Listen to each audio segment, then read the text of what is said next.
Chapter 5. From Hellwell to heaven he went, there to commune with the gods. The celestial city holds many mysteries, including some of the keys to his own past. Not all that transpired during the time he dwelt there is known. It is known, however, that he petitioned the gods on behalf of the world, obtaining the sympathy of some, the enmity of others.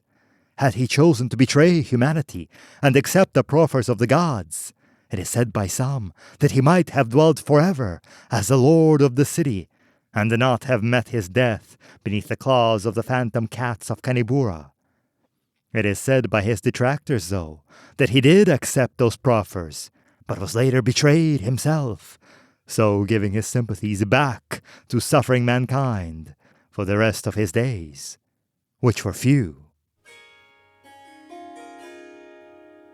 Girt about with lightnings, standard bear, armed with the sword, the wheel, the bow, devourer, sustainer, Kali, night of destruction at world's end, who walketh the world by night, protectress, deceiver, serene one, loved and lovely, Brahmani, mother of the Vedas, dweller in the silent and most secret places, well-omened and gentle, all-knowing, swift as thought, wearer of skulls, possessed of power, the twilight, invincible leader, pitiful one, opener of the way before those lost, granter of favors, teacher, valor in the form of woman, chameleon-hearted, practitioner of austerities, magician, pariah, deathless and eternal.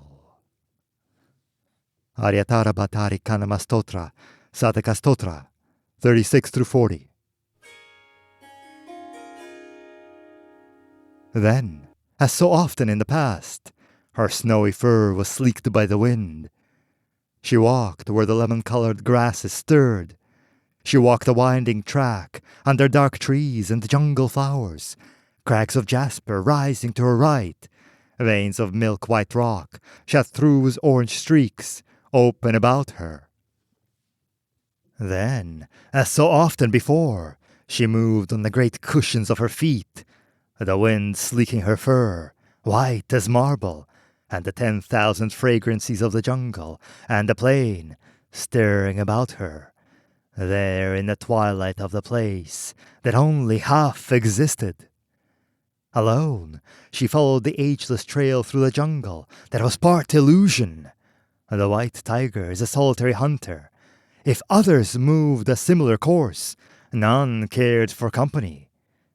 Then, as so often before, she looked up at the smooth gray shell of the sky, and the stars that glistened there like shards of ice. Her crescent eyes widened, and she stopped and sat upon her haunches, staring upward. What was it she was hunting? A deep sound, like a chuckle ending in a cough, came from her throat. She sprang then suddenly to the top of a high rock and sat there licking her shoulders.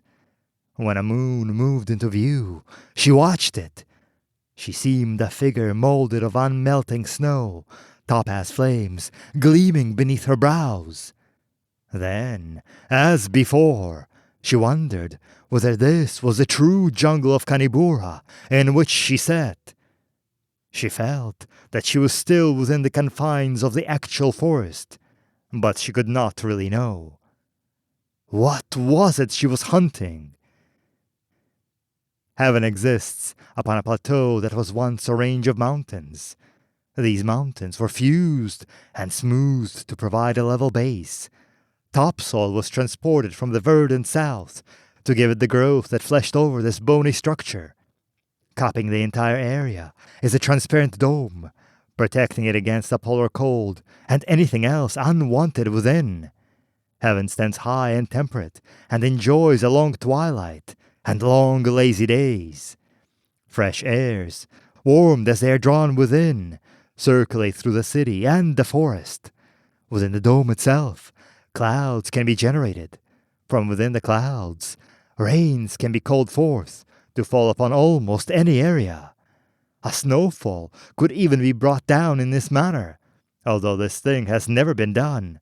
It has always been summer in heaven. Within the summer of heaven stands the celestial city. The celestial city did not grow up as the cities of men grow up, about a port or near to good farmland, pasturage, hunting country, trade routes, or a region rich in some natural resource that man desired and so settled beside. The celestial city sprang from the conception in the minds of its first dwellers. Its growth was not slow and haphazard. A building added here, a thoroughfare rerouted there, one structure torn down to make way for another, and all parts coming together into an irregular and unseemly whole. No, every demand of utility was considered, and every inch of magnificence calculated by the first planners and the design augmentation machines. These plans were coordinated and brought to fruition by the architectural artist without peer. Vishnu the Preserver held the entire celestial city within his mind, until the day he circled the mile-high spire on the back of the Garuda bird, stared downward, and the city was captured, perfect, in a drop of perspiration on his brow. So heaven sprang from the mind of a god, its conception stimulated by the desires of his fellows. It was laid by choice rather than necessity, in a wilderness of ice and snow and rock, at the timeless pole of the world, where only the mighty might make their home. What was it she was hunting? Beneath the dome of heaven there stood, beside the celestial city, the great forest of Kanibura. Vishnu, in his wisdom, had seen that there must be a balance between the metropolis and the wilderness. While wilderness can exist independent of cities, that which dwells within a city requires more than the tamed plants of a pleasance. If the world were all city, he had reasoned, the dwellers within it would turn a portion of it into a wilderness, for there is that within them all which desires that somewhere there be an end to order and the beginning of chaos. So within his mind there had grown up a forest, pumping forth streams and the smells of growth and decay, uttering the cries of the unseated creatures who dwelled within its shadows, struggling in the wind and glistening in the rain, falling down and growing up again. The wilderness came to the edge of the city and stopped. It was forbidden to enter there, just as the city kept to its bounds. But of the creatures who dwelled within the forest, some were predators. These knew no boundaries of limits, coming and going as they chose. Chief among these were the albino tigers. So it was written by the gods that the phantom cats might not look upon the celestial city, and so it was laid upon their eyes, through the nervous system that lay behind them, that there was no city. Within their white cat brains, the world was only the forest of Kanibura. They walked the streets of heaven, and it was a jungle trail they trode. If the gods stroked their fur as they passed them by, it was the wind laying hands upon them. Should they climb a broad stairway, it was a rocky slope they mounted. The buildings were cliffs, and the statues were trees. The passerby were invisible. Should one from the city enter the true forest, however, cat and god dwelt upon the same plane of existence. The wilderness, the balancer. She coughed again, as she had so often before, and her snowy fur was sleeked by the wind. She was a phantom cat, who for 3 days had stalked about the wilderness of Kanibura, slaying and eating the raw red flesh of her kill, crying out her great-throated cat challenge, licking her fur with her broad pink tongue, feeling the rain fall down upon her back, dripping from off the high-hanging fronds, coming in torrents down from the clouds, which coalesced miraculously in the center of the sky. Moving with fire in her loins, having mated the night before with an avalanche of death-colored fur, whose claws had raked her shoulders, the smell of blood driving them both into a great frenzy, purring as the cool twilight came over her, bringing with it the moons, like the changing crescents of her eyes, golden and silver and dun. She sat upon the rock, licking her paws, and wondering what it was she had hunted. Lakshmi, in the garden of the local palace, lay with Kubera, fourth keeper of the world, upon a scented couch set beside the pool in which the Apsaras played. The other three of the local palace were absent this evening. Giggling, the Apsaras splashed the perfumed waters toward the couch. Lord Krishna the Dark, however, chose that moment to blow upon his pipes.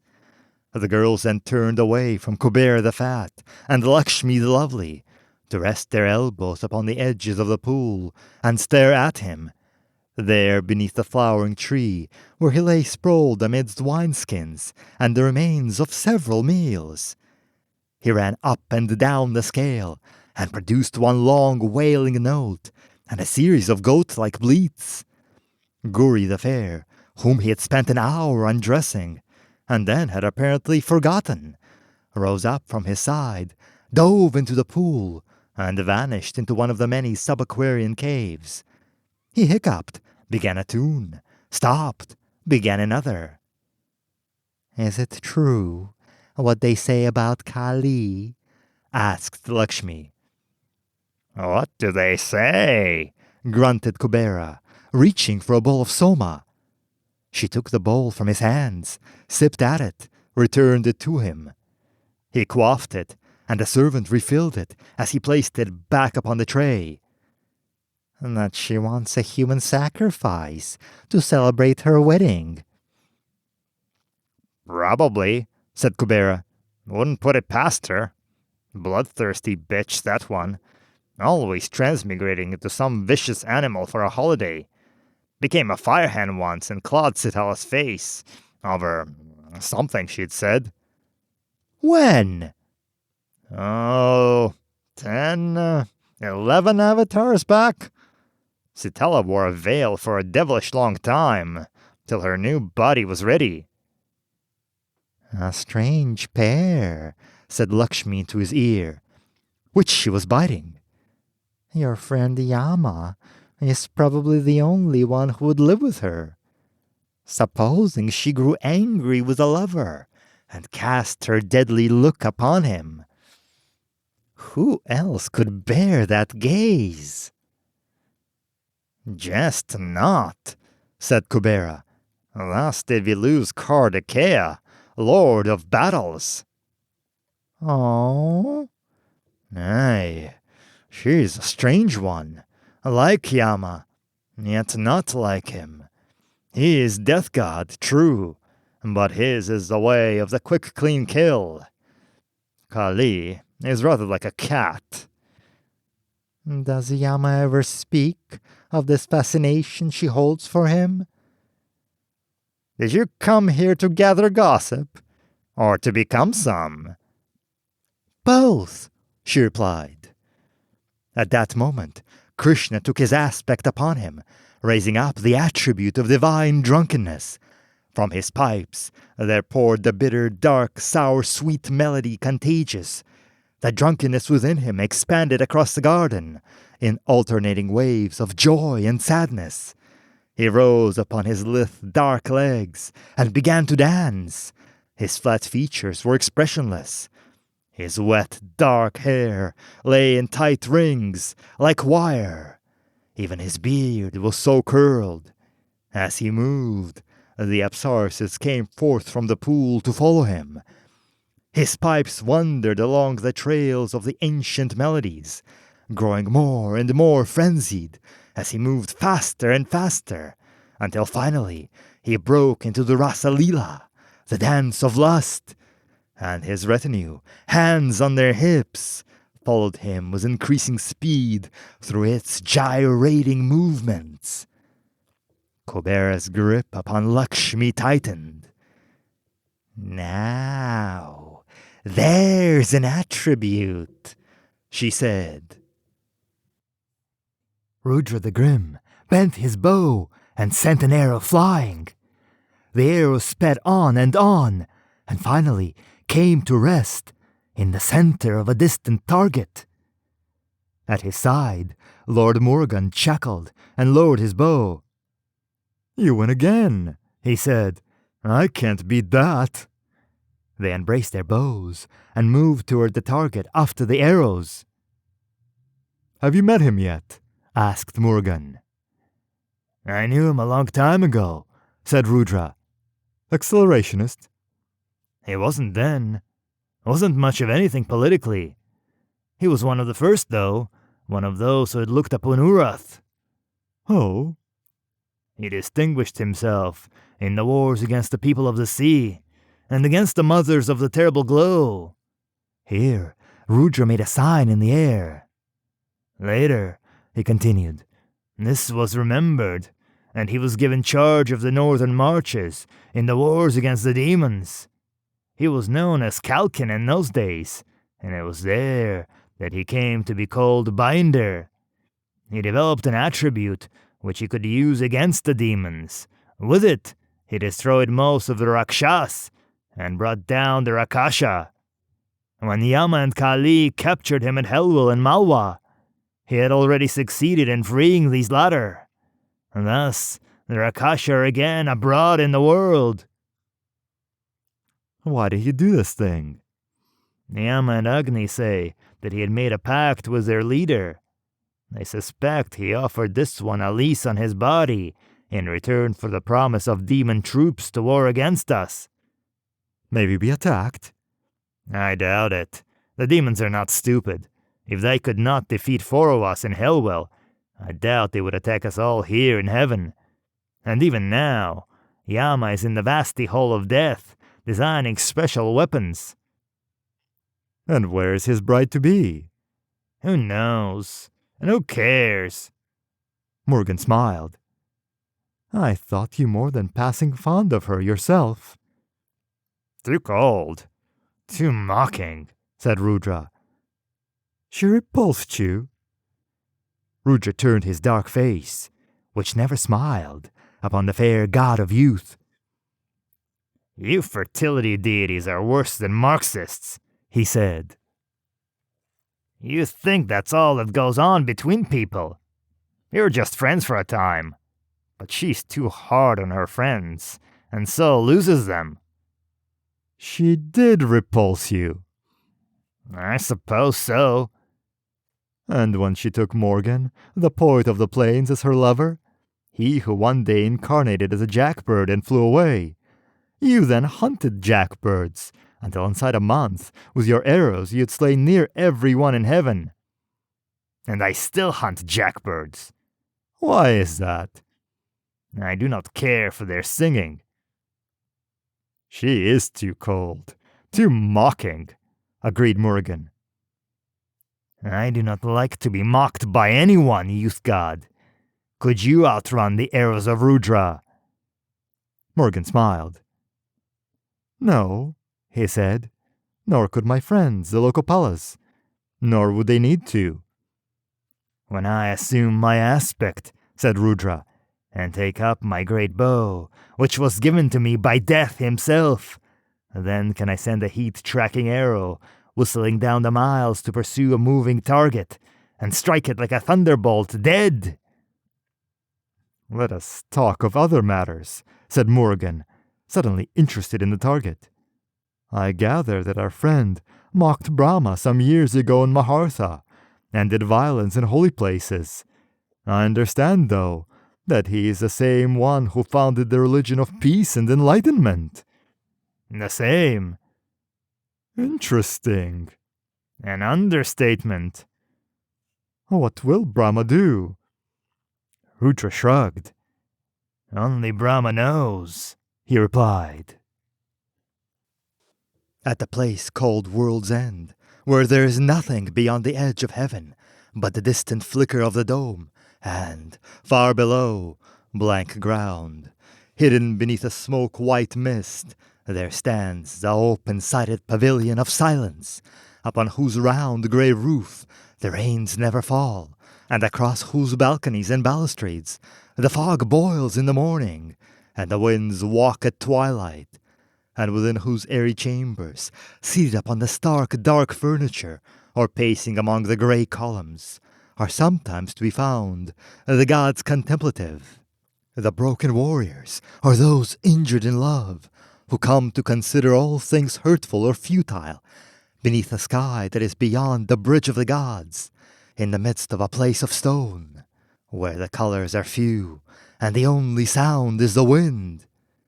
There, since slightly after the days of the first, have sat the philosopher and the sorceress, the sage and the magus, the suicide and the ascetic, freed from the desire for rebirth or renewal.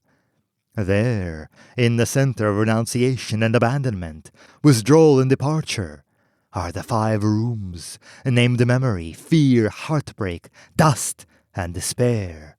And this place was built by Colbert the Fat, who cared not a title for any of these sentiments, but who, as a friend of Lord Calkin, had done this construction at the behest of Candy the Fierce, sometimes known as Durga, and as Kali, for he alone of all the gods possessed the attribute of inanimate correspondence, whereby he could invest the work of his hands with feelings and passions to be experienced by those who dwelled among them. They sat in the room called Heartbreak, and they drank of the Soma, but they were never drunken. It was twilight all about the pavilion of silence, and the winds that circled through heaven flowed past them. They sat within black robes, upon the dark seats, and his hand lay upon hers, there on the table that stood between them, and the horoscopes of all their days moved past them on the wall that separated heaven from the heavens, and they were silent as they considered the pages of their centuries. "Sam," she finally said, "were they not good?" "Yes," he replied. "And in those ancient days, before you left heaven to dwell among men, did you love me then?" "I do not really remember," he said. "It was so very long ago. We were both different people then, different minds, different bodies. Probably those two, whoever they were, loved one another. I cannot remember. But I recall the springtime of the world as though it were yesterday. Those days when we rode together to battle, and those nights when we shook the stars loose from the fresh painted skies. The world was so new and different then, with a menace lurking within every flower, and a bomb behind every sunrise.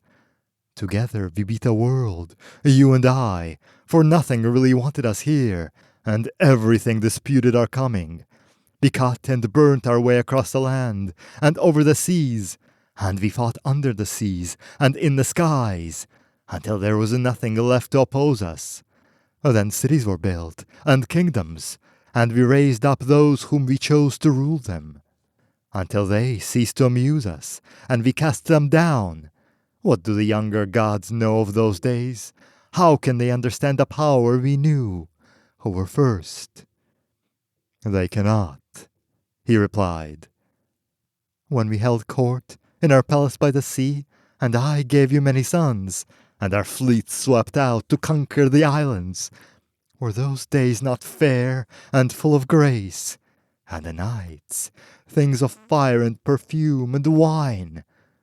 Did you not love me then?" "I believe those two loved one another. Yes." "Those two? We are not that different. We are not that changed.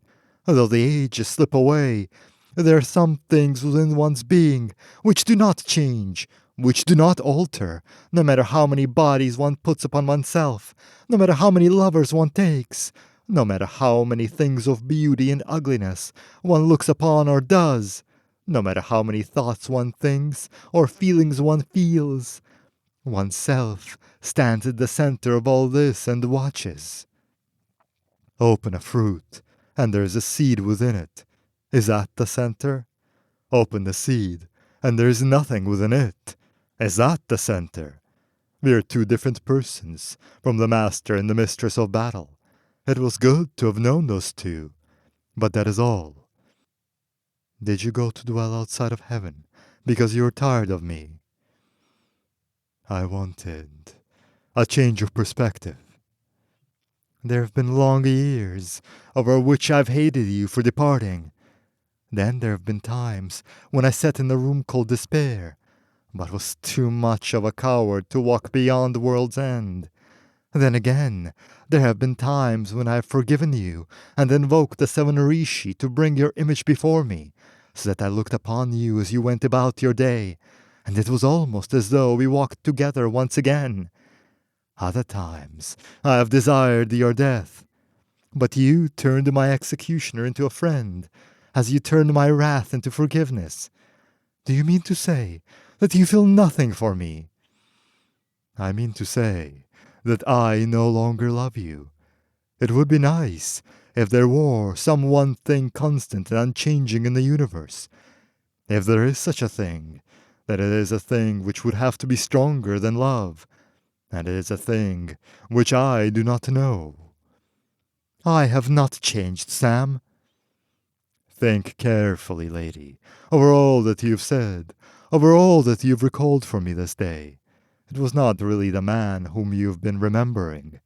It is the days of carnage through which the two of you rode together. The world is come into a tamer age now. You long for the fire and the steel of old. You think it is the man, but it is the destiny the two of you shared for a time. The destiny which is past, that stirs your mind, and you call it love. Whatever I call it, it has not changed. Its days are not past. It is a constant thing within the universe, and I call you to come share it with me once again. What of Lord Yama? What of him? You've dealt with those who would be numbered as his peers. Did they still live? I take it, then, that it is his aspect for which you care. She smiled, within the shadows and the wind. Of course. Lady, lady, forget me. Go live with Yama and be his love. Our days are past, and I do not wish to recall them. They were good, but they are past. As there's a time for everything, there is also a time for the end of anything. This is an age for the consolidation of man's gains upon this world. This is a time for the sharing of knowledge, not the crossing of blades. Would you fight heaven for this knowledge? Would you attempt to break the celestial city, to open its vaults to the world? You know that I would. Then we may yet have a common cause. No, lady, do not deceive yourself. Your alliance lies with heaven, not with the world. You know that. If I won my freedom, and you joined with me and we fought, perhaps you would be happy for a time. But win or lose, in the end, I fear you would be unhappier than before. Hear me, soft-hearted saint of the purple grove. It is quite kind of you to anticipate my feelings. But Kali casts her alliances where she will, owing nothing to anyone, but as she chooses. She is the mercenary goddess. Remember that. Perhaps all that you have said is true, and she lies when she tells you she loves you still. Being ruthless and full of battle lust, however, she follows the smell of blood.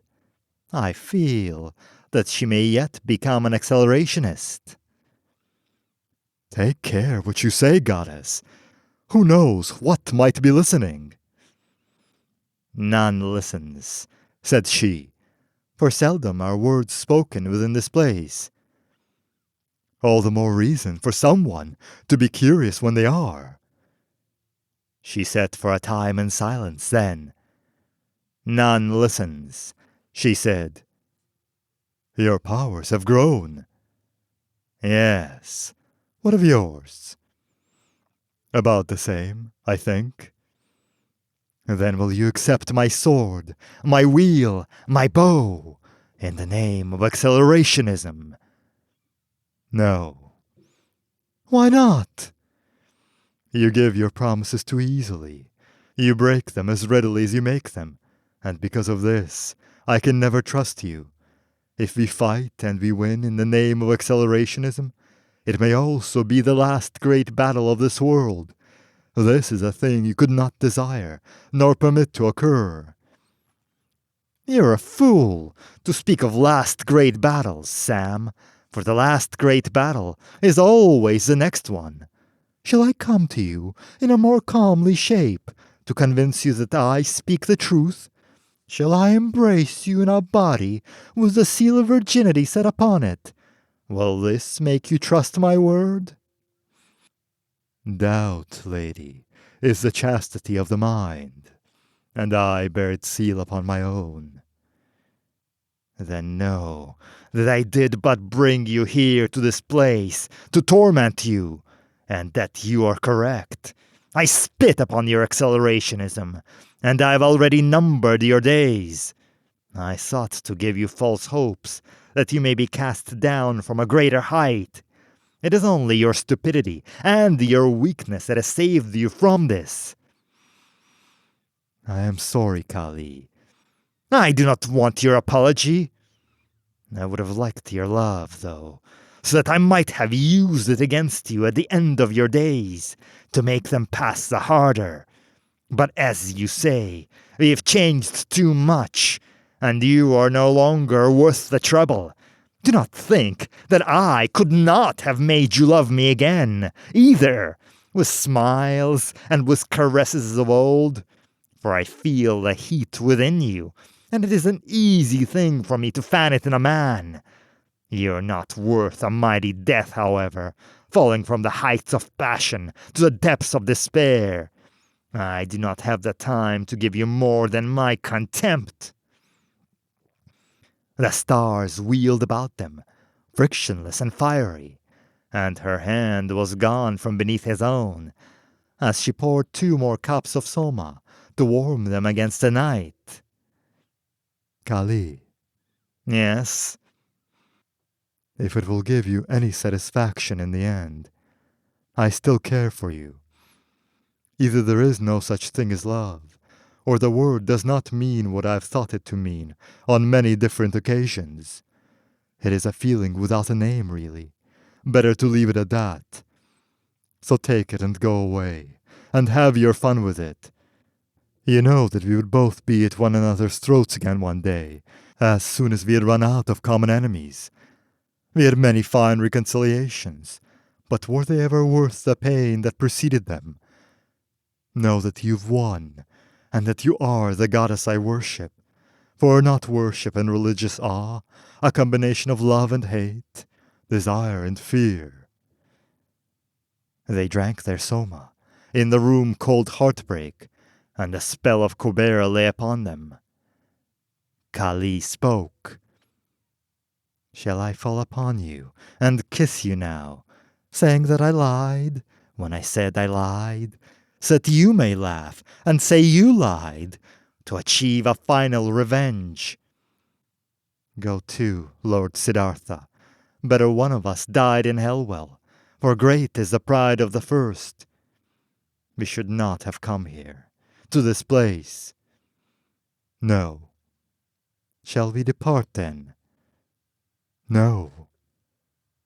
In this, I agree. Let us sit here and worship one another for a time. Her hand fell upon his own, caressing it. Sam? Yes. Would you like to make love to me? And so seal my doom? Of course. Then let us go into the room called Despair, where the winds stand still, and where there is a couch. He followed her from heartbreak to despair, his pulse quickening in his throat, and when he had lain her bare on the couch, and placed his hand upon the soft whiteness of her belly, he knew that Kubera was indeed the mightiest of the Lokapalas, for the feeling to which that room had been dedicated filled him, even as his desire mounted within him, and he upon her, There came a loosening, a tightening, a sigh, and the ultimate tears, burning to be shed. "What is it you wish, Mistress Maya?" "Tell me of accelerationism, Tak of the archives." Tak stretched his great lean frame, and his chair adjusted backwards with a creak. Behind him the databanks were still, and certain rare records filled the long high bookshelves with their colorful bindings, and the air with their musty smells. He handled the lady before him with his eyes, smiled, and shook his head. She wore green, tightly, and an impatient look. Her hair was an insolent red, and faint freckles flecked her nose and the hemispheres of her cheeks. Her hips and shoulders were wide, and her narrow waist tightly disciplined against this tendency. Why do you shake your head? Everyone comes to you for information. You're young, mistress. 3 avatars, if I'm not mistaken, lie behind you. At this point in your career, I am certain that you do not really wish to have your name placed upon the special list of those younger ones who seek this knowledge. List? List. Why should there be a list of such inquirers? Tak shrugged. Gods collect the strangest things, and certain among them save lists. I have always heard accelerationism mentioned as a completely dead issue. So, why this sudden interest in the dead? She laughed, and her green eyes bored into his grey ones. The archives exploded around him, and he stood in the ballroom, high up mile-high spire. It was night, so late that it would soon be morning. A party had obviously been going on for a long while, but now the crowd in which he stood had come together in the corner of the room. They were leaning, and they were sitting and reclining, and all of them listened to the short, dark, husky man who stood beside the goddess Kali and talked. This was the great-souled Sam, the Buddha, who, with his warden, had just arrived. He was talking of Buddhism and accelerationism, and of the days of the binding and Hellwell, and the blasphemies of Lord Siddhartha in the city of Mahartha by the sea. He was talking, and his voice went on, hypnotic, and he radiated power and confidence and warmth. Hypnotic, and his words went on, as the crowd slowly passed out and fell down around him. All of the women were quite ugly, except for Maya, who tittered then and clapped her hands, bringing back the archives about them, and Tak again to his chair, his smile still upon his lips. So, why this sudden interest in the dead? He repeated. He's not dead, that one. No, said Tak, he isn't. Mistress Maya, he was dead the moment he set foot within the celestial city. Forget him. Forget his words. Let it be as if he never existed. Leave no trace of him within your mind. One day you will seek renewal, so know that the masters of karma will seek after this one within every mind that passes through their halls. The Buddha and his words are an abomination in the eyes of the gods. But why? He's a bomb-throwing anarchist, a hairy-eyed revolutionary. He seeks to pull down heaven itself. If you want more scientific information, I'll have to use the machines to retrieve the data. Would you care to sign an authorization for this? No. Then put him out of your mind and lock the door. Is he really that bad? He's worse. Then why do you smile as you say these things? because I'm not a very serious person. Character has nothing to do with my message, however, so heed it.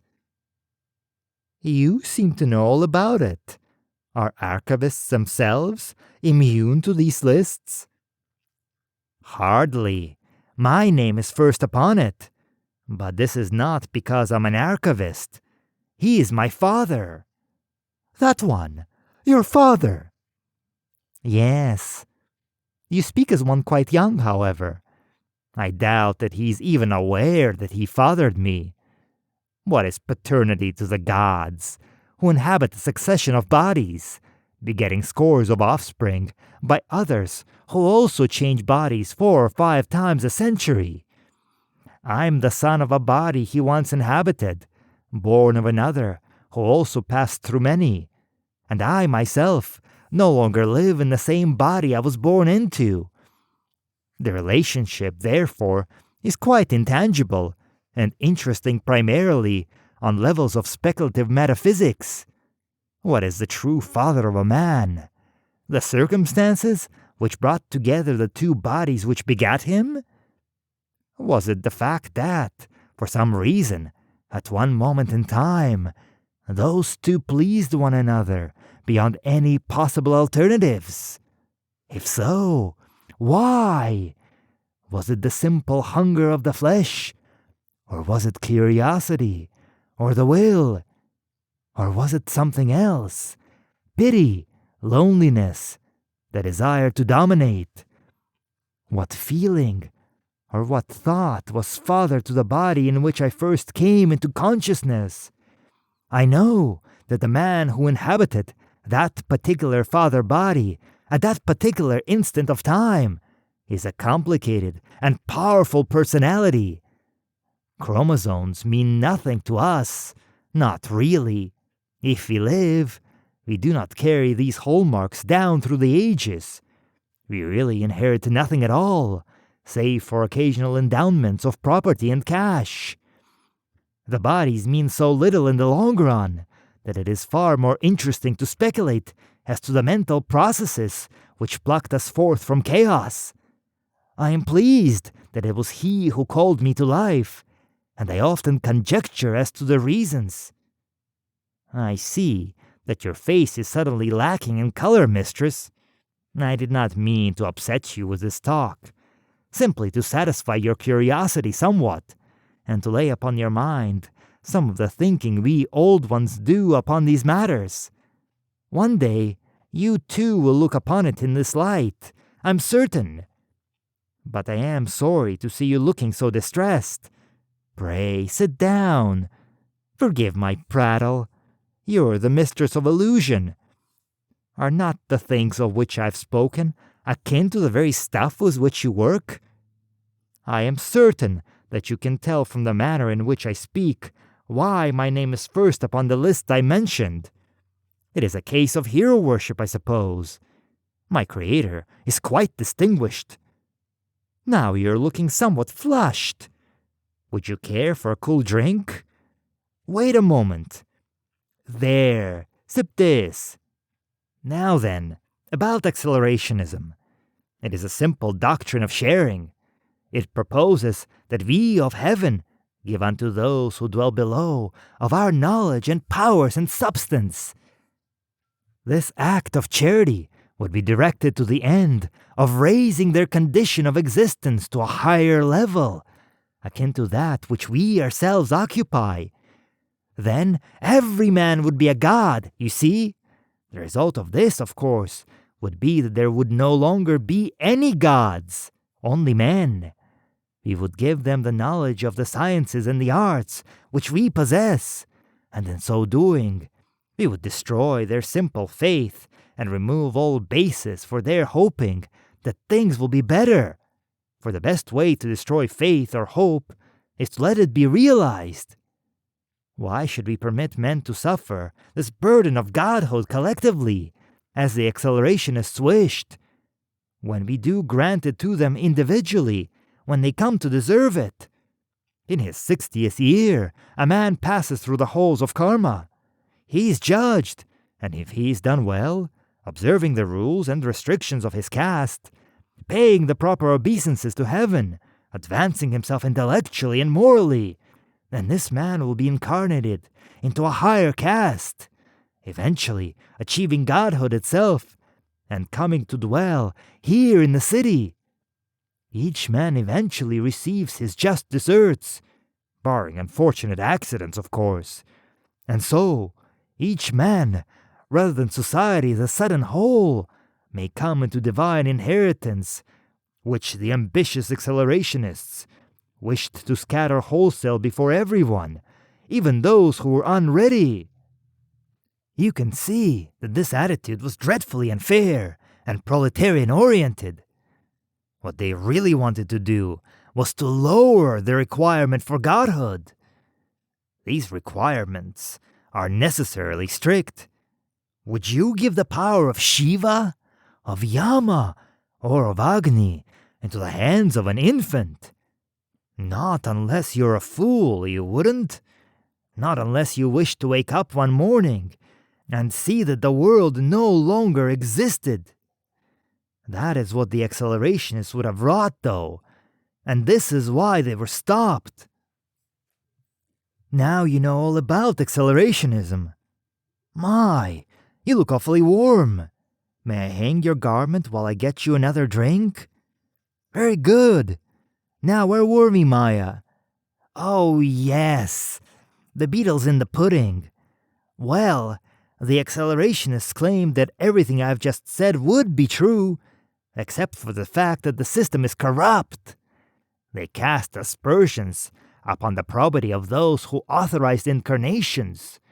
Some even dared to claim that heaven was comprised of an immoral aristocracy of willful hedonists who played games with the world.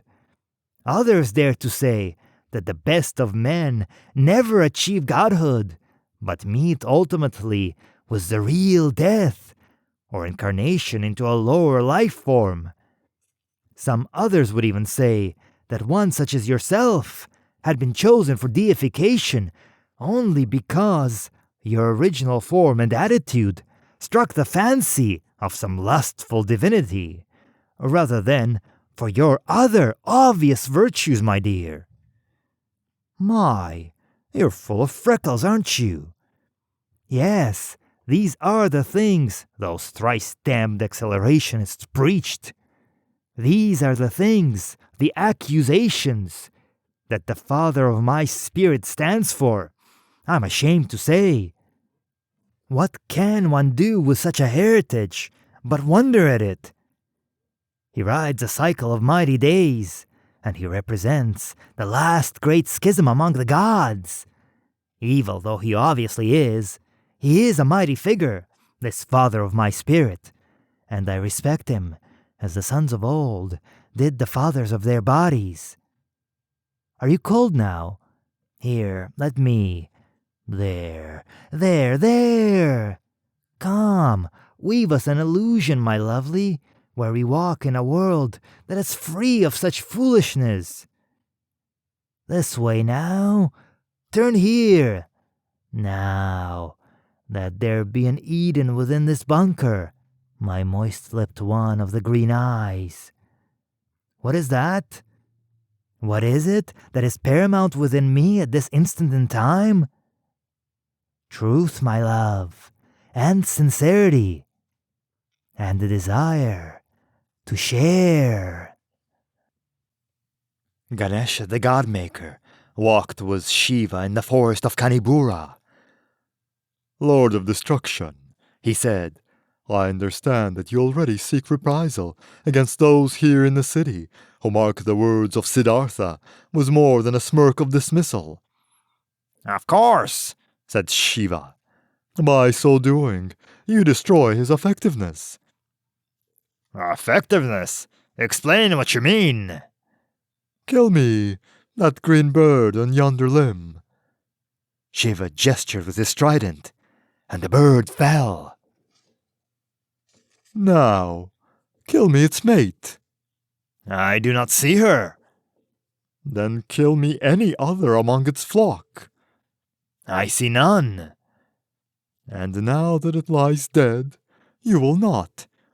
So, if you wish, strike at the first who hearken to the words of Siddhartha." "I gather your meaning, Ganesha. He shall walk free for a time. He shall." Ganesha the Godmaker regarded the jungle about him. Though he walked through the realm of the phantom cats, he feared no evil, for the Lord of Chaos walked by his side, and the trident of destruction comforted him. Vishnu, Vishnu, Vishnu, regarded, Brahma, Brahma, Brahma. They sat in the hall of mirrors. Brahma held forth upon the eightfold path, and the glory that is nirvana. After the space of 3 cigarettes, Vishnu cleared his throat. "Yes, Lord?" asked Brahma. "Why, may I inquire this Buddhist tract? Do you not find it fascinating?" "Not particularly." "That is indeed hypocritical of you." "What do you mean?" "A teacher should display at least a modicum of interest in his own lessons." "Teacher? Lessons?"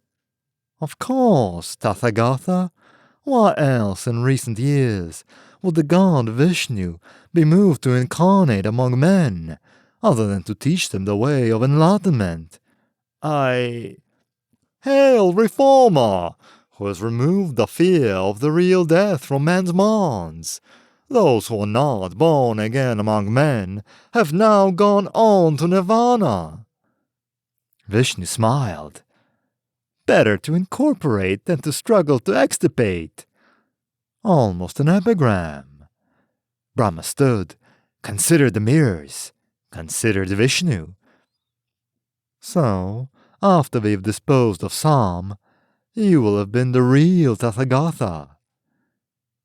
"How shall we dispose of Sam?" "I've not yet decided, but I'm open to suggestions." "Might I suggest that he be incarnated as a jackbird?" "You might, but then someone else might desire that the jackbird be incarnated as a man. I feel that he is not without his supporters." "Well, we do have some time to consider the problem. There's no hurry now that he is in custody of heaven. I shall give you my thoughts on the matter as soon as I have some." "That is sufficient, then, for now." They walked from the hall then. Vishnu passed from the garden of Brahma's joys, and as he departed, the mistress of death entered there. She addressed the 8-armed statue of the Veena, and it began to play upon it. Hearing the music, Brahma approached.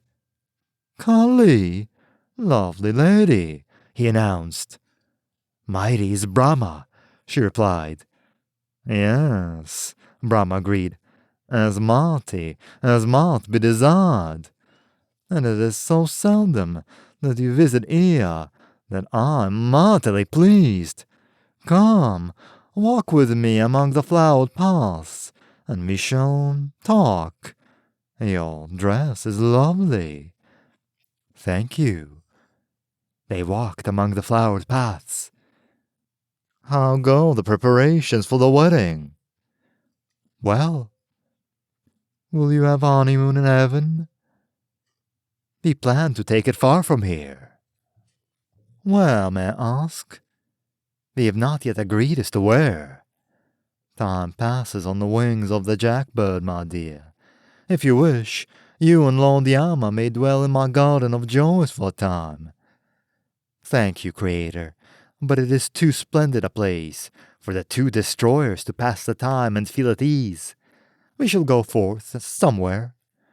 "As you wish." He shrugged. "What else lies upon your thinking?" "What of the one called the Buddha?" "Sam, your old lover. What of him, indeed? What would you know concerning him?"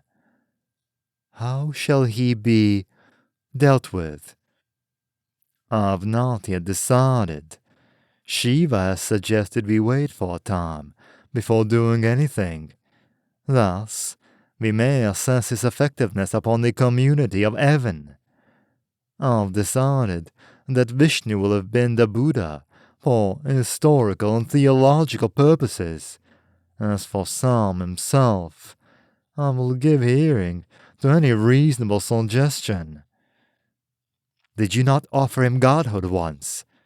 Yes. He did not accept it, however. Supposing you did so again, why? The present problem would not exist were he not a very talented individual. His talents would make him a worthy addition to the pantheon. This thought has occurred to me also.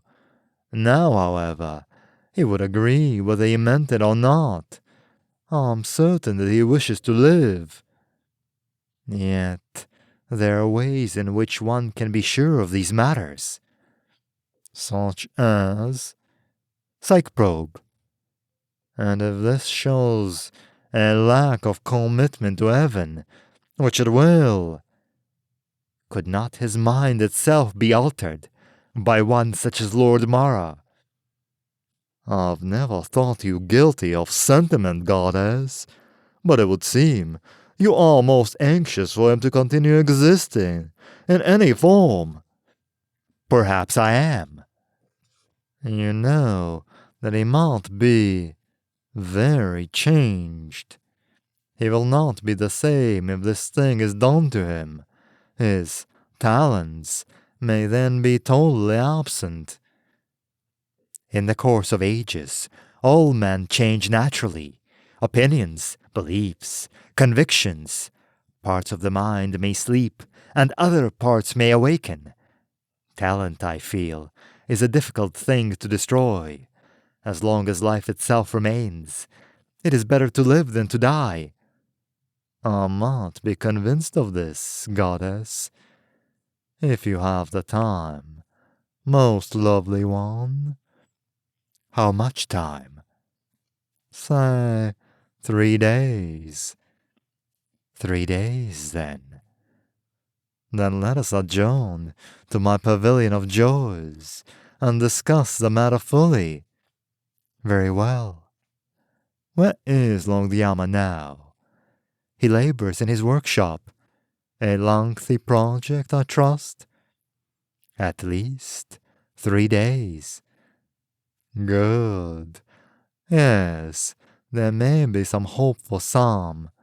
It is against my better thinking, but then I can appreciate the notion. Yes, I can. The 8-armed statue of the goddess, who was blue, played upon the veena, making music to fall about them as they walked in the garden that summer.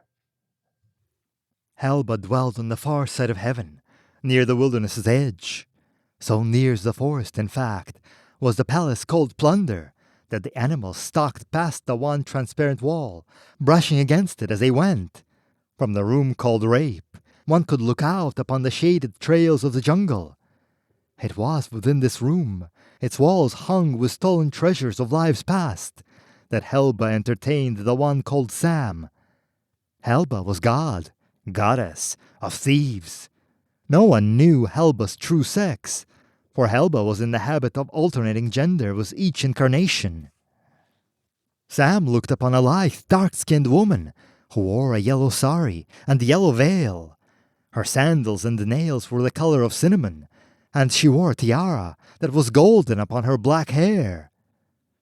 "You have," said Helba, in a voice soft and purring, "my sympathy.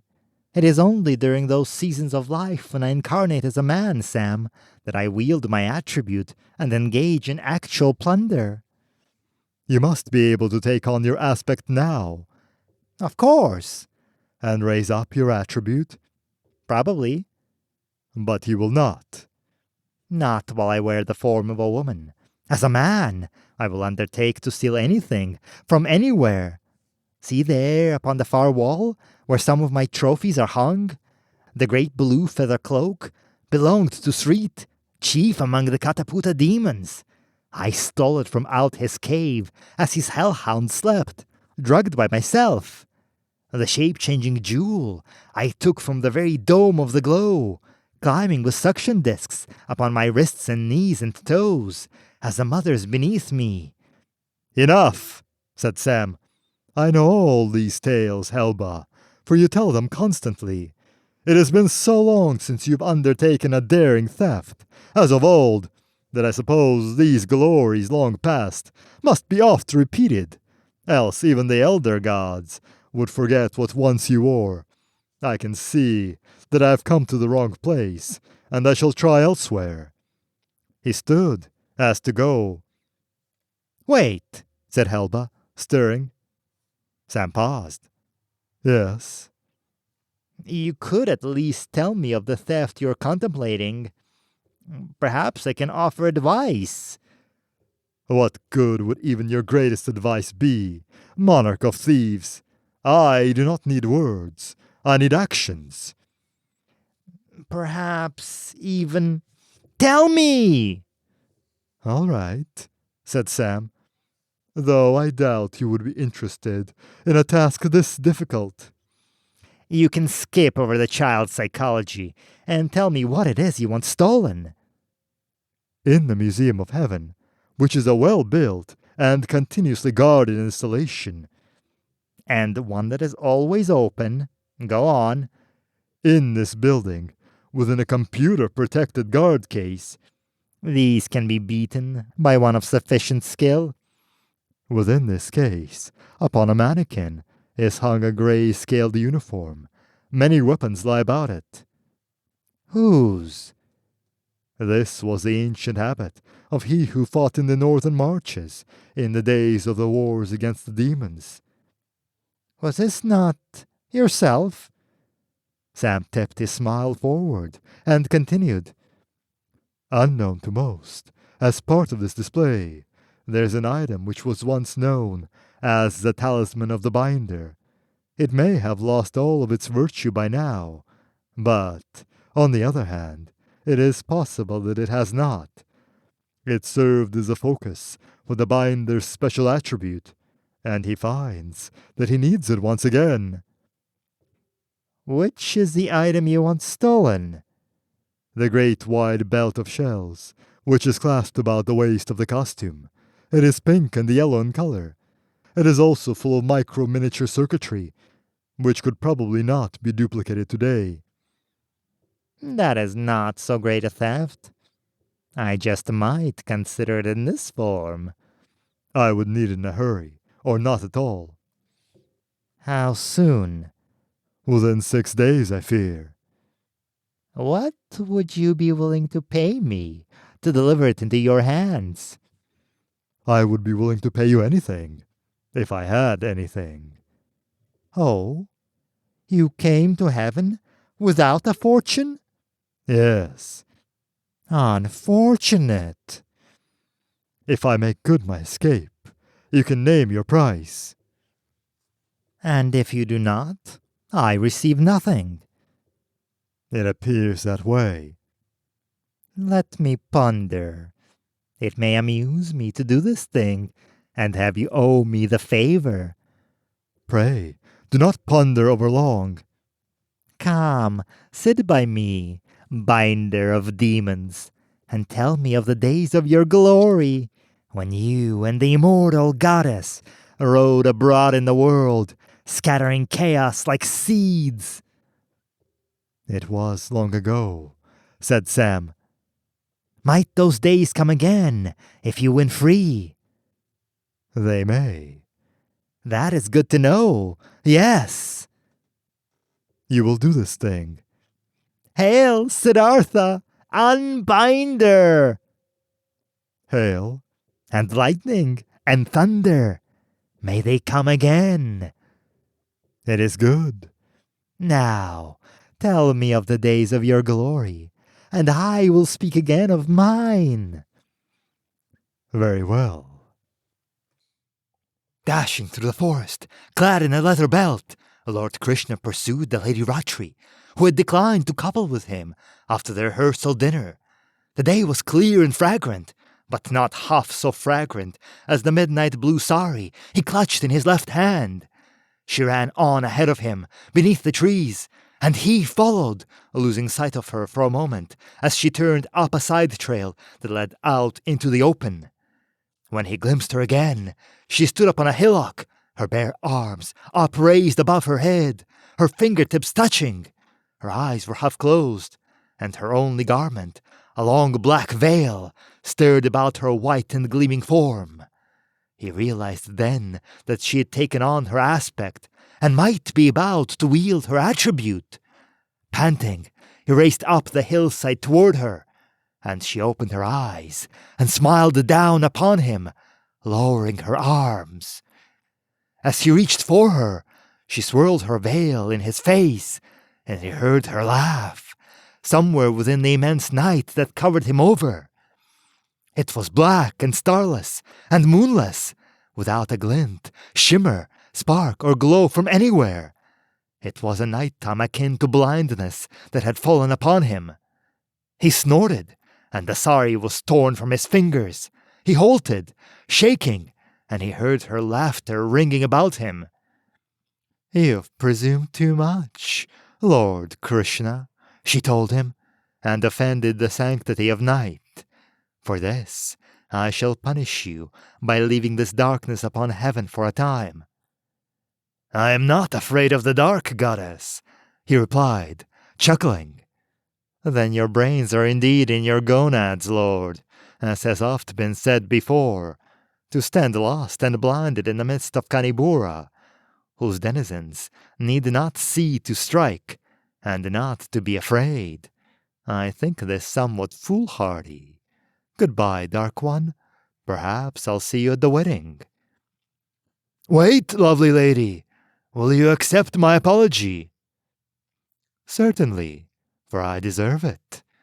"Then lift this night you have laid upon this place."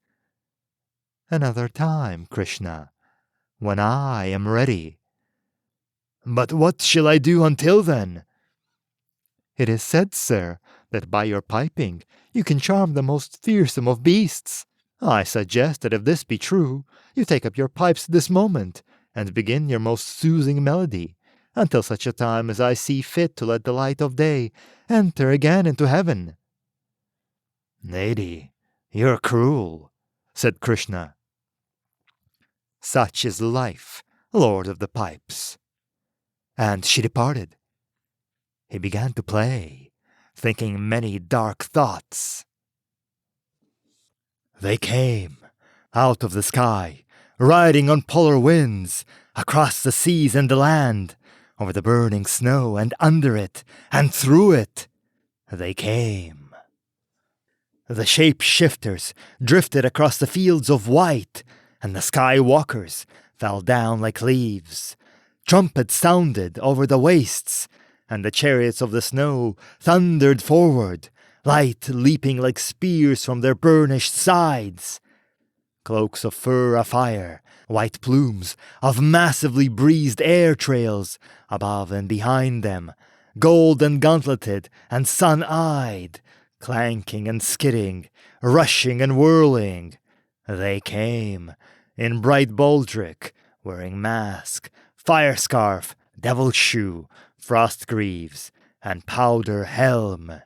They came. And across the world that lay at their back, there was rejoicing in the temples, was much singing and making of offerings, and processions and prayers, sacrifices and dispensations, pageantry and color.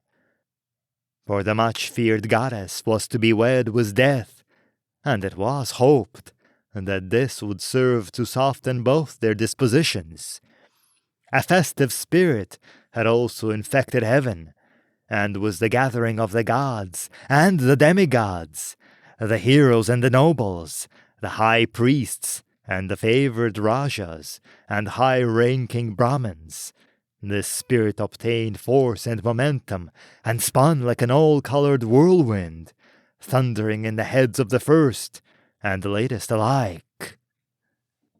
So they came into the celestial city, riding on the backs of the cousins of the Garuda bird, spinning down in sky gondolas, rising up through the arteries of the mountain, blazing across the snow-soaked, ice-tracked wastes to the mile-high spire, to ring with their song, to laugh through a spell of brief and inexplicable darkness that descended and dispersed again, shortly.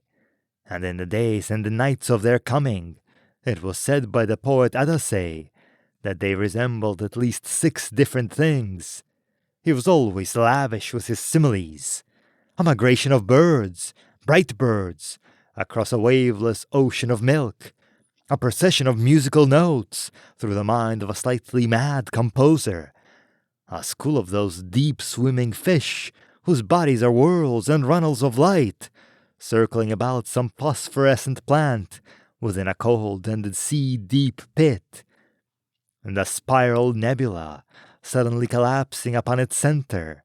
A storm, each drop of which becomes a feather, a songbird or jewel. And perhaps most cogent, a temple full of terrible and highly decorated statues, suddenly animated and singing, suddenly rushing forth across the world, bright banners playing in the wind, shaking palaces and toppling towers, to meet at the center of everything, to kindle an enormous fire and dance about it, with the ever-present possibility of either the fire or the dance going completely out of control. They came. When the secret alarm rang in the archives, Tak seized the bright spear from out its case on the wall. At various times during the day, the alarm would alert various sentinels. Having a premonition as to its cause, Tak was grateful that it did not ring at another hour. He elevated to the level of the city and made for the museum on the hill. It was already too late, though. Open was the case, and unconscious the attendant. The museum was otherwise unoccupied because of the activity in the city. So near to the archives was the building set that Tak caught the two on their way down the opposite side of the hill. He waved the bright spear, afraid to use it. "Stop!" he cried. They turned to him. You did trigger an alarm, accused the other. He hurried to clasp the belt about his waist. Go on, get away, he said. I will deal with this one. I could not have tripped an alarm, cried his companion.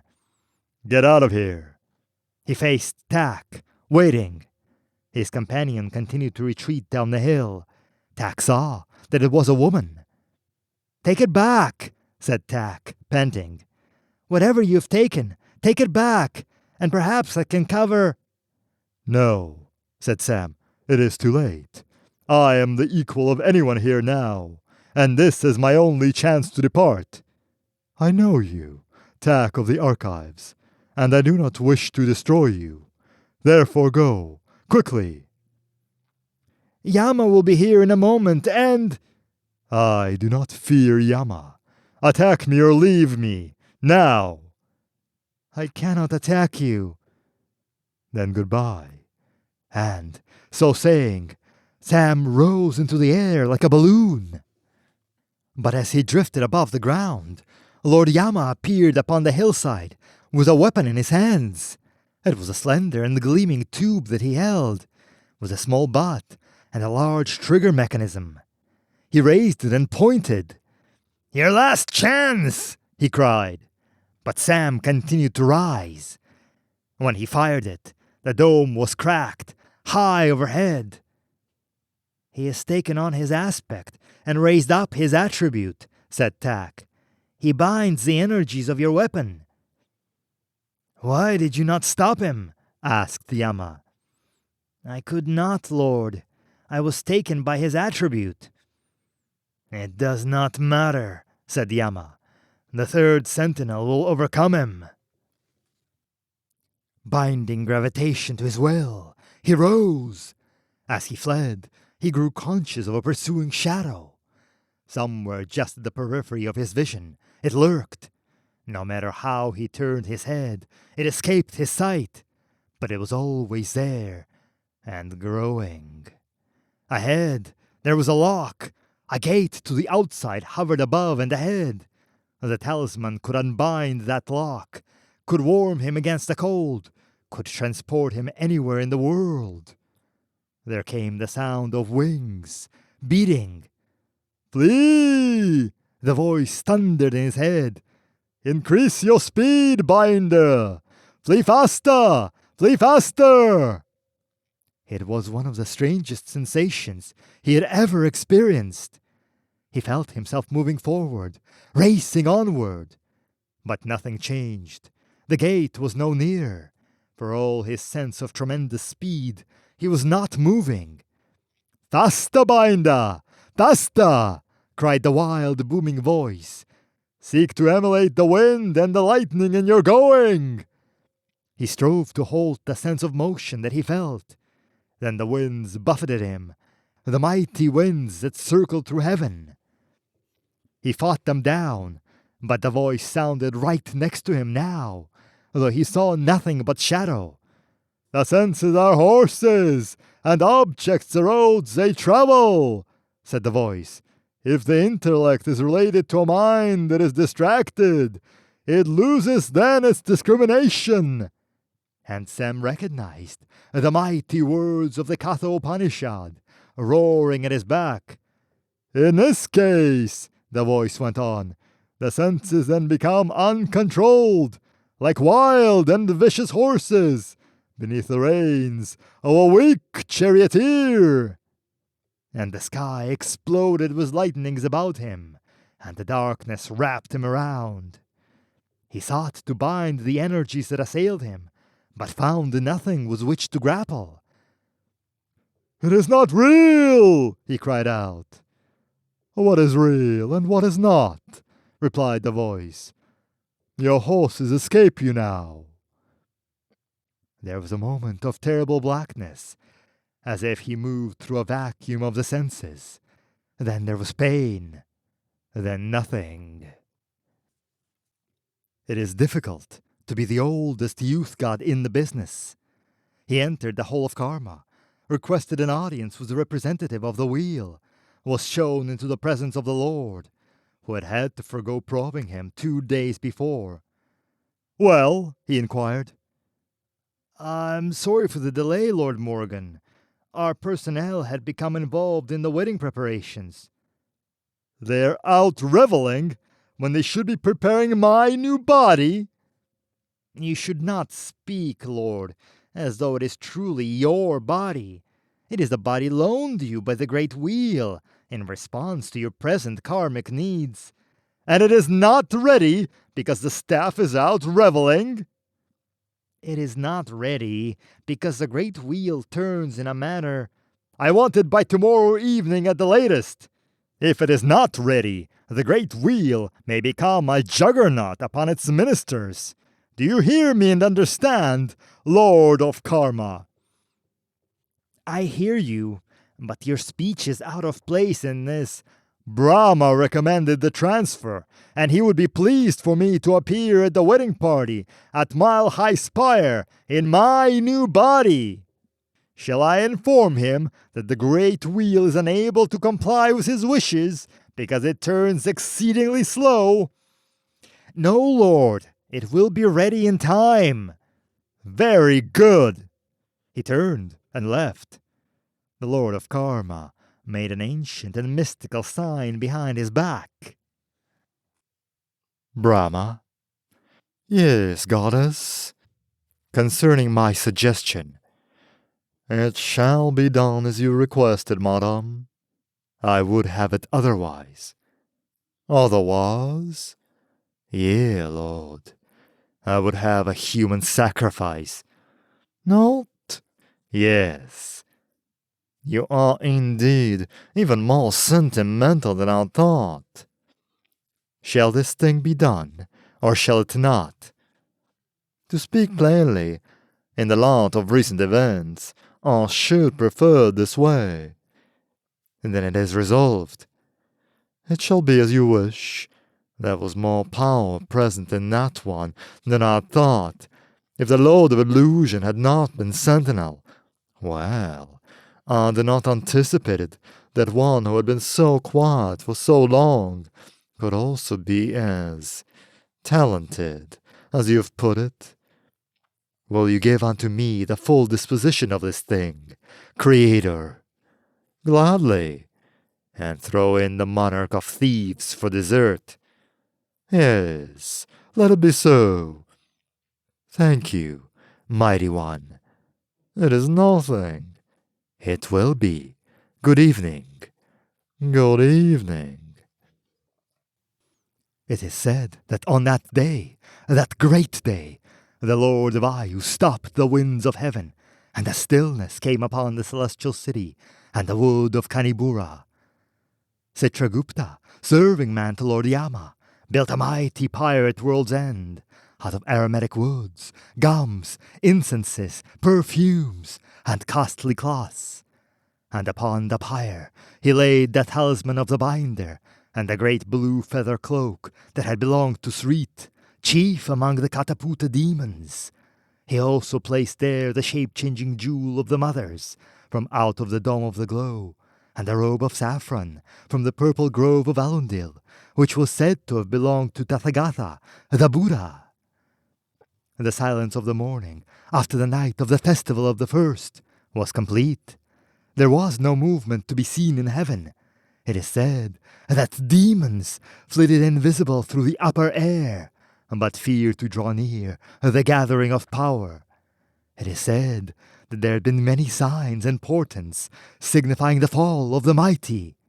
It was said by the theologians and the holy historians that the one called Sam had recanted his heresy and thrown himself upon the mercy of Trimurti. It is also said that the goddess Parvati, who had been either his wife, his mother, his sister, his daughter, or perhaps all of these, had fled heaven to dwell in mourning among the witches of the eastern continent, whom she counted as kin. Was dawn, the great bird called Garuda, mount of Vishnu, whose beak smashes chariots, had stirred for a moment into wakefulness, and had uttered a single hoarse cry within his cage, a cry that rang through heaven, stabbing glass into shards, echoing across the land, awakening the soundest sleeper. Within the still summer of heaven, the day of love and death began. The streets of heaven were empty. The gods dwelt for a time indoors, waiting. All the portals of heaven had been secured. The thief and the one whose followers had called him Mahasamatman, thinking him a god, were released. The air was of a sudden chill, was the laying of a weird. High, high above the celestial city, on a platform at the top of the mile-high spire, stood the Lord of Illusion, Mara the Dreamer. He had upon him his cloak of all colors. His arms were raised, and the powers of others among the gods flowed through him, adding to his own. In his mind, a dream took shape, and then he cast his dream as a high wavefront casts waters across a beach. For all ages, since their fashioning by Lord Vishnu, the city and the wilderness had existed side by side, adjacent, yet not really touching, accessible, yet removed from one another by a great distance within the mind, rather than by separation, merely spatial in nature. Vishnu, being the preserver, had done this for a reason. Now, he did not wholly approve of the lifting of his barrier, even in a temporary and limited way. He did not wish to see any of the wilderness enter into the city, which, in his mind, had grown into the perfect triumph of form over chaos. Yet by the power of the dreamer was it given unto the phantom cats to look upon all of heaven for a time. They stirred, restless, upon the dark and ageless trails of the jungle that was part illusion. There, within the place that only half existed, a new seeing came into their eyes, and with it, a restlessness, and a summons to the hunt. It was rumored among the seafaring folk, those worldwide gossips and carriers of tales, who seemed to know all things, that some among the phantom cats who hunted on that day were not really cats at all. They say that it was told in the places of the world where the gods passed later, that some among the celestial party transmigrated on that day, taking upon themselves the bodies of white tigers out of Kanibura, to join in the hunt through the alleys of heaven after the thief who had failed, and the one who had been called Buddha. It is said that, as he wandered the streets of the city, an ancient jackbird circled 3 times above him, then came to rest upon Sam's shoulder, saying, Are you not Maitreya, Lord of Light, for whom the world has waited, lo, these many years? He whose coming I prophesied long ago in a poem. No, my name is Sam, he replied, and I am about to depart this world, not enter into it. Who are you? I am a bird who was once a poet. All morning I've flown, since a yap of Garuda opened the day. I was flying about the ways of heaven, looking for Lord Rudra, hoping to befoul him with my droppings, when I felt the power of a weird come over the land. I have flown far, and I have seen many things, Lord of Light. What things have you seen, bird who was a poet? I have seen an unlit pyre set at the end of the world, with fog stirring all about it. I have seen the gods who come late, hurrying across the snows, and rushing through the upper airs, circling outside the dome. I have seen the players upon the ranga and the nipathya, rehearsing the mask of blood, for the wedding of death and destruction. I have seen the Lord Vayu raise up his hand and stop the winds that circle through heaven. I have seen all-colored Mara atop the spire of the highest tower, and I have felt the power of the weird he lays. For I have seen the phantom cats troubled within the wood, then hurrying in this direction. I have seen the tears of a man and of a woman. I have heard the laughter of a goddess. I have seen a bright spear uplifted against the morning, and I have heard an oath spoken. I have seen the Lord of Light at last, of whom I wrote long ago. Always dying, never dead, ever ending, never ended, loathed in darkness, clothed in light. He comes to end the world as morning ends the night. These lines were writ by Morgan Free, who shall, the day he dies, see this prophecy. The bird ruffled his feathers then, and was still. I am pleased, bird, that you have had a chance to see many things, said Sam, and that within the fiction of your metaphor you have achieved a certain satisfaction. Unfortunately, poetic truth differs considerably from that which surrounds most of the business of life. Hail, Lord of Light, said the bird, and sprang into the air. As he rose, he was pierced through by an arrow, shot from a nearby window by one who hated jackbirds. Sam hurried on. It is said that the phantom cat who had his life, and that of Helba a little later, was really a god, or goddess, which was quite possible. It is said also that the phantom cat who killed them was not the first, or the second, to attempt this thing. Several tigers died beneath the bright spear, which passed into them, withdrew itself, vibrated clean of gore, and returned then to the hand of its thrower. Tak of the bright spear fell himself, however, struck in the head by a chair thrown by Lord Ganesha, who had entered silently into the room at his back. It is said by some that the bright spear was later destroyed by Lord Agni, but others say that it was cast beyond the world's end by the Lady Maya. Vishnu was not pleased, later being quoted as having said that the city should not have been defiled with blood, and that wherever chaos finds egress, it will one day return. But he was laughed at by the younger of the gods, where he was counted least among the Trimurti, and his ideas were known to be somewhat dated, he being numbered among the first. For this reason, though, he disclaimed any part in the affair, and retired into his tower for a time. Lord Varuna the Just turned away his face from the proceedings, and visited the Pavilion of Silence at World's End, where he sat for a spell, in the room called Fear. The Mask of Blood was quite lovely, having been written by the poet Atase, who was noted for his elegant language, being of the anti-Morganic school. It was accompanied by powerful illusions cast by the dreamer, especially for the occasion. It is said that Sam, too, had walked in illusion on that day, and that, as part of the weird, he had walked in partial darkness, amidst awful odors, through regions of wailing and shrieking, and that he had seen, once again, every terror he had known in his life, conjured up before him, brilliant or swart, silent or trumpeting, fresh torn from the fabric of his memory, and dripping with the emotions of their birth into his life, before it was over. What remained was taken in procession to the pyre at World's End, placed there upon it, burned amidst chanting. Lord Agni had raised his goggles, stared for a time, and then the flames had arisen. Lord Vayu had lifted up his hand, and the wind had come to fan the fire.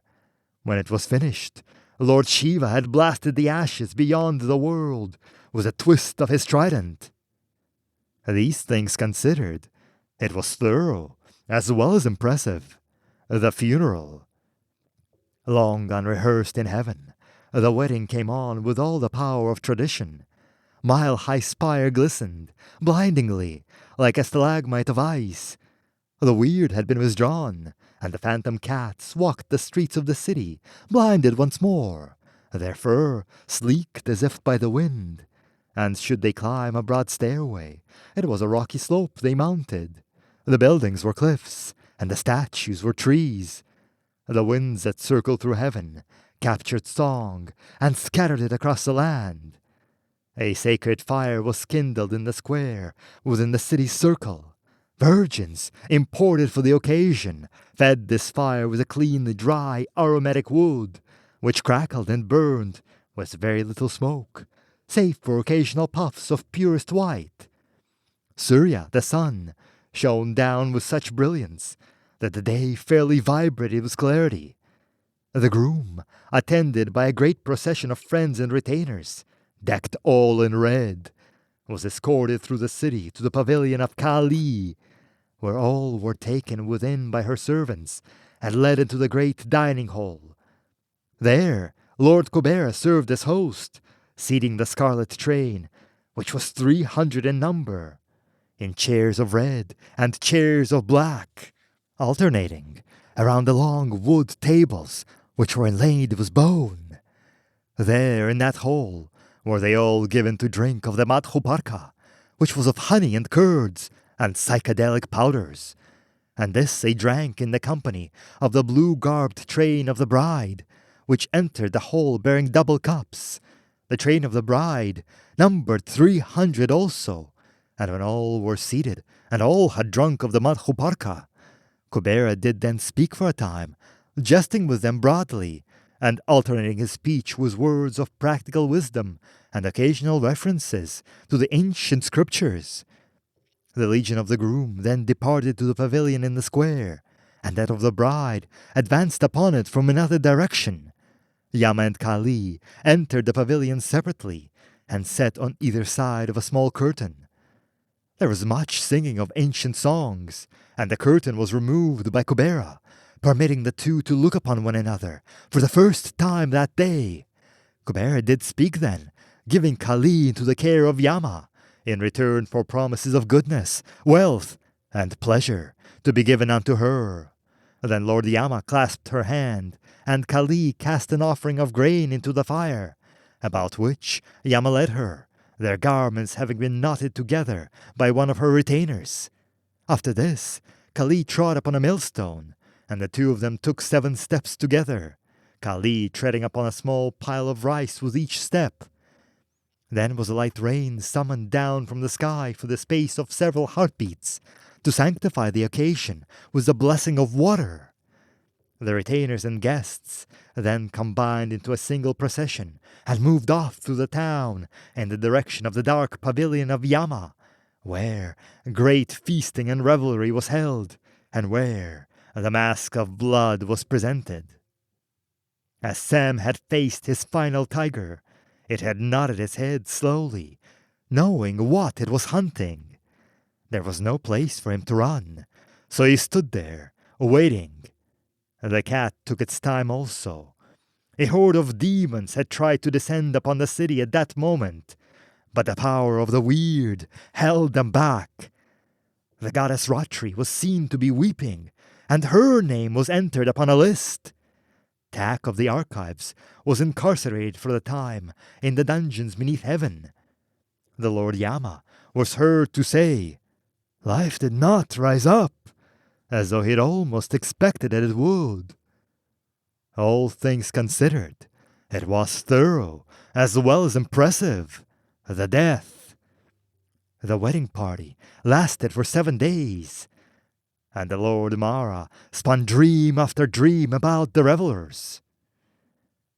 As if by a carpet of magic, he transported them through the lands of illusion, rising up palaces of colored smoke upon pillars of water and of fire, escalating the benches on which they sat down canyons of stardust, striving with coral and mira to bend their senses beyond themselves, bringing onto them all their aspects, wherein he held them, rotating about the archetypes upon which they had based their powers, as Shiva danced in a graveyard, the dance of destruction and the dance of time, celebrating the legend of his annihilation of the 3 flying cities of the Titans.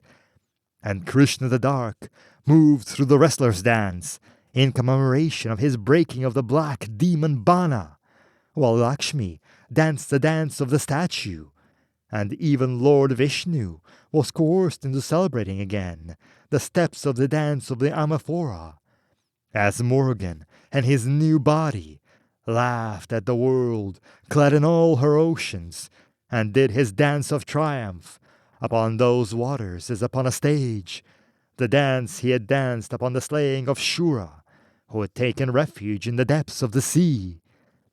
When Mara gestured, there was magic and color and music and wine. There was poetry and gaming. There was song and laughter. There was sport, in which mighty trials of strength and skill took place.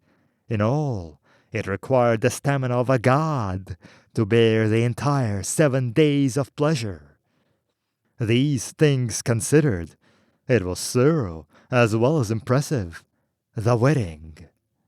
When it was over, the bride and the groom departed heaven to wander for a time about the world, to take in the pleasures of many places.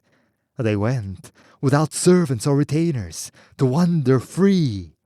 They did not announce the order of their visitations, or the length of time they would spend, which was to be expected, their fellows being the celestial practical jokers that they wore. After their going, there was still some revelry.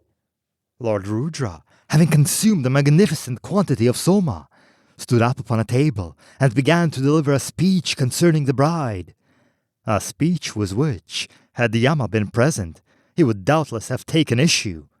Such being the case, Lord Agni had slapped Rudra across the mouth, and was immediately challenged to a duel, in aspect, across the length of heaven. Agni was flown to a mountain top beyond Kanibura, and Lord Rudra took up a position near World's End. When the signal was given, Rudra sent a heat-tracking arrow, whistling down the miles in the direction of his opponent. From 15 miles away, however, Lord Agni spotted the arrow as it sped toward him, and burnt it from out of the air with a blast of the universal fire, which same power he then moved, like a needle of light, to touch upon Rudra and burn him to ashes where he stood, also piercing through the dome in his back. Thus was the honor of the local palace upheld, and a new Rudra was raised up from the ranks of the demigods to take the place of the old, who had fallen. One Raja and 2 high priests died of poisoning, quite colorfully, and pyres were built to accommodate their bluish remains. Lord Krishna raised up his aspect and played a music, after which there is no music. And Gauri the fair relented, and came to him once more, her heart softened after he had finished. Saraswati in her glory did the dance of delight. And then Lord Mara recreated the flight of Helba and the Buddha through the city. This last dreaming troubled many, however, and more names were recorded at that time. A demon then dared enter into their midst, with the body of a youth and the head of a tiger. Attacking Lord Agni with a terrible fury. He was repelled by the combined powers of Ratri and of Vishnu, but he succeeded in escaping into incorporeality before Agni could bring his wand to bear upon him. In the days that followed, there were changes within heaven. Tak of the archives and the bright spear was judged by the lords of karma and was transmigrated into the body of an ape, and there was a warning set within his mind that wherever he presented himself for renewal, he was to be given again into the body of an ape, to wander the world in this form, until such a time as heaven saw fit to extend its mercy and lift this doom from him. He was then sent forth into the jungles of the south, and there released to work off his karmic burden. Lord Varuna the Just gathered his servants about him, and departed the celestial city to make his home elsewhere in the world. Some of his detractors likened his departure to that of Neridi the Black, god of darkness and corruption, who had left heaven filled with ill will and the miasma of many a dark curse. The detractors of Varuna were not so numerous, however, for it was common knowledge that he deserved the title Just, and his condemnation could easily be construed to reflect upon the worth of its speaker, so few spoke of him beyond the days immediately following his going. Much later, others among the gods were exiled into the world in the days of the heavenly purges. Their going, however, had its beginning in these times, when accelerationism entered again into heaven. Brahma, mightiest of the 4 orders of gods, and the 18 hosts of paradise, creator of all, lord of high heaven and everything beneath it, from whose navel springs forth a lotus, and whose hands churn the oceans, he who in 3 strides encompasses all the worlds, the drum of whose glory strikes terror into the hearts of his enemies, upon whose right hand is the wheel of the law, and who tethers catastrophes, using a snake for rope. Brahma was to feel more and more uncomfortable and distraught in the days that came to pass as a result of a promise rashly given to the mistress of death. But then it is quite likely that he would have proceeded in the same manner, without her persuasions. The major effect of her actions, then, was probably that it gave him, for a brief time, someone to blame his later troubles upon. He was also known as Brahma the Infallible. The dome of heaven was repaired in several places at the end of the time of revels. The museum of heaven was thereafter provided with an armed guard, who remained upon the premises at all times. Several demon-hunting parties were planned, but never got beyond the planning stage. A new archivist was appointed, one who had no knowledge whatsoever concerning his parentage. The phantom cats of Kanibura were granted symbolic representation in temples throughout the land. On the last night of the revels, a lone god entered the pavilion of silence at World's End, and dwelt for a long time in the room called Memory. Then he laughed long, and returned to the celestial city, and his laughter was a thing of youth and beauty and strength and purity, and the winds that circled through heaven caught it up and bore it far across the land, where all who heard it marveled at the strange and vibrant note of triumph that it contained. These things considered, it was thorough as well as impressive. The time of love and death, of hate and life, and of folly.